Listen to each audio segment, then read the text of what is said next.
Hello, Damians. Thank you for watching Damean Motivational Enhancement series that will surely help you flourish this time of pandemic. I am Elnie, your college guidance advocate. At this moment, I will be sharing the sixth and the last techniques in handling anger. How often do you get angry? If the answer is frequently, you certainly need some tips on handling your anger to keep your steaming temper in control and keep you going in your life in the normal phase. Now, let me first define what anger and how it affects our life. According to the American Association, anger is entirely normal, usually healthy human emotion. It is an emotion characterized by dislike towards someone or something the individual feels has deliberately done wrong. Anger can be a good thing. It can give a way to express negative feelings or motivate them to find solutions to a problem. But when it gets out of control, excessive, and it turns destructive, it can lead to problems. It can cause problems at work, at school, and in our relationship, harm our physical and mental health, or the overall quality of our lives. Then what is anger management and how it works? Anger management is learning how to manage your anger. It comes from the realm of emotion regulation. So emotion regulations can be any emotion, not necessarily anger, but anger is emphasized because anger is usually impulsive, destructive, and hampers many individuals' lives. Anger works in two different levels. We can deal with anger in the superficial way, like the techniques I will share with you later.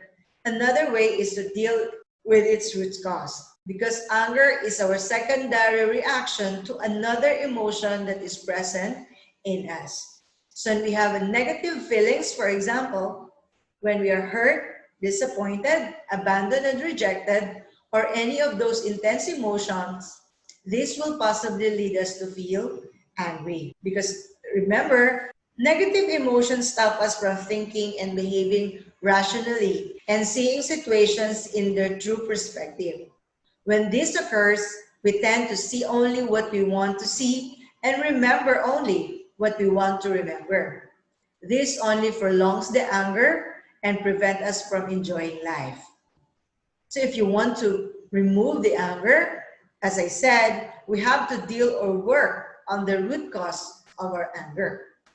Meaning we have to deal with our hurt feelings, abandonment, and rejections to eliminate our anger issues. So later you can contact us, your guidance team, to have a one-on-one session to deal with your anger or any other emotion. Now, who are these people who get easily angry?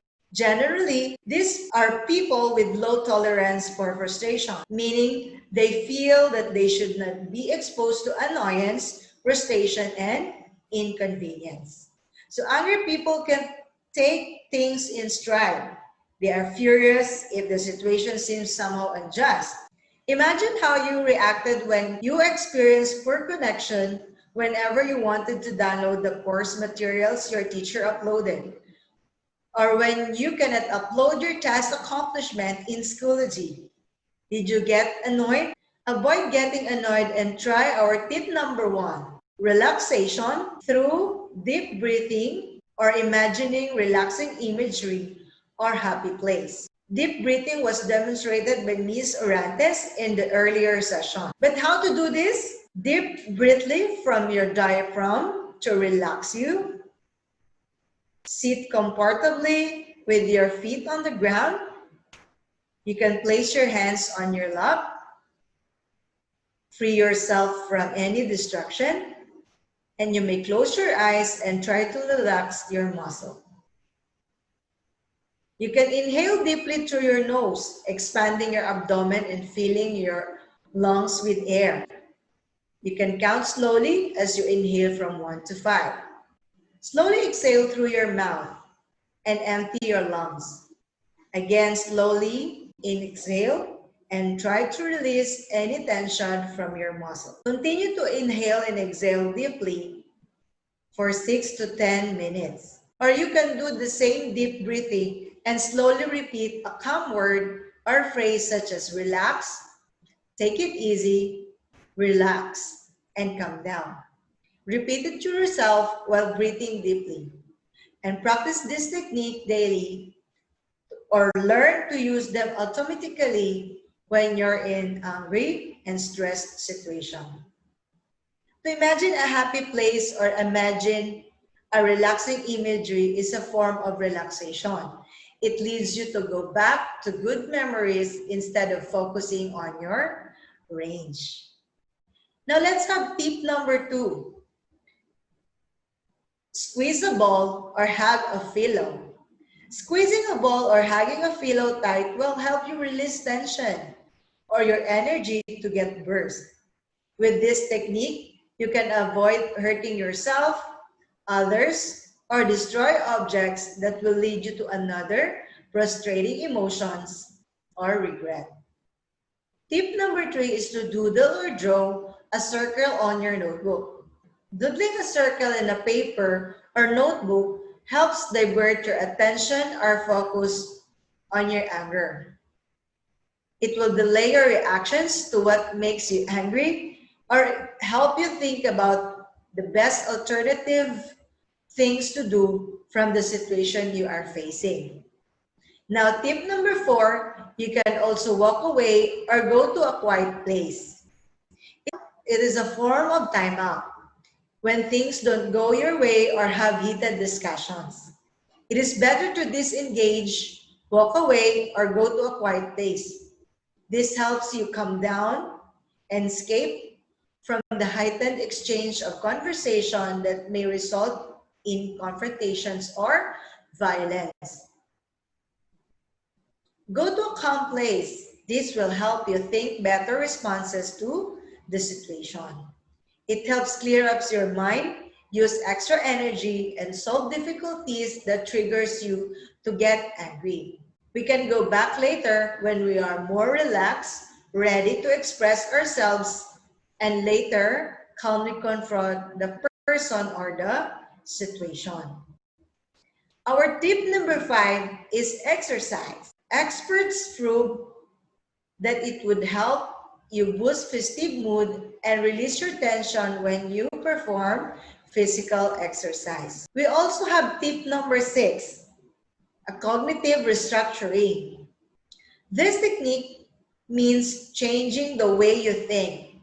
So when you are mad, we tend to speak in highly colorful words and reflect our inner thoughts. And we tend to curse when we are angry. Our thinking can get wildly exaggerated or overly dramatic. So what should we do? First, we think replacing these thoughts with more rational ones. Instead of telling yourself, nakakainis, it's terrible, sira na ang lahat, you can tell yourself, it's very frustrating, it's understandable that I'm upset, but it's not the end of the world, and getting angry is not going to fix anyhow.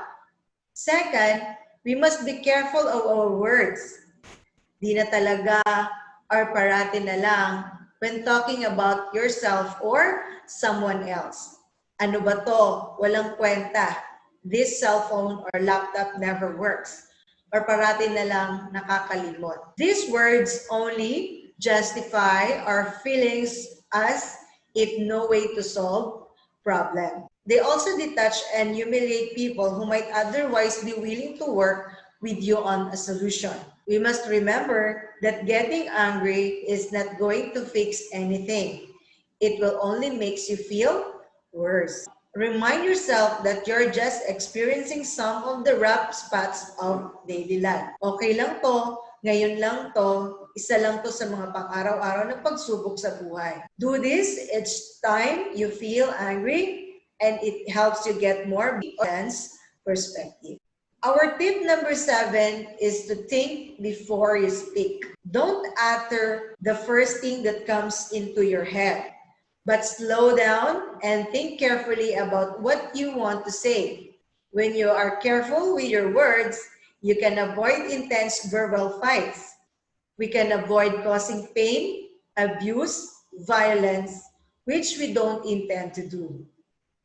Simultaneously, listen carefully to the other person is saying and take your time before answering. It is one way to develop your listening skills. We can also do opposite action as our tip number 8. When you experience an emotion and behavior usually comes with it. If you are angry, we might argue or fight. When we are sad, you might withdraw from your friends. Our body causes us to react to emotion in a specific way. Do the opposite action, and this helps us change our feeling. So if you start to yell when you are angry, try talking quietly and politely. Tip number 9 is paying attention to positive events. Most people pay attention to the wrong things than the good. If we hear 20 compliments and single criticism, we will probably focus on the complaint. If we tend to focus on the negative side of an experience, let us stop and focus on the positive one. We can practice it by doing small positive activity every day while making a point to acknowledge the right part. We must not let problems ruin the moment. Adding 1 or 2 positive activities won't change our lives instantly, but slowly the happiness they create will start to sum up. Here are some ideas to quick positive activities to get you started. Have a good unrushed meal. Take a long bath. Watch a movie. Go for a walk. Do some sports. Have a picnic. Dine with your family or friends. Connect to nature. Plant a tree and do gardening. And for our last tip, tip number 10 is to talk to a friend. When you are mad, you need to disclose the reasons why you are angry. Whether it is hurt, fear, frustration, confusion, or jealousy. Talking to a friend will help you express how you feel. Talk to someone that guides you and help you clear up your mind. They may suggest other alternatives, solutions to your problems that will keep you going. The more you are open to your feelings, the more you can manage your emotions or your reactions to situations. When you think you don't have someone to talk to, you can have us from the guidance team. Again, we are inviting and encouraging you, Damians, to feel free to talk with us. Call us, we can be your friend. Remember this, anger does not solve anything.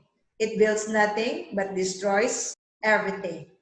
Timing is essential. Don't push things that are beyond our control.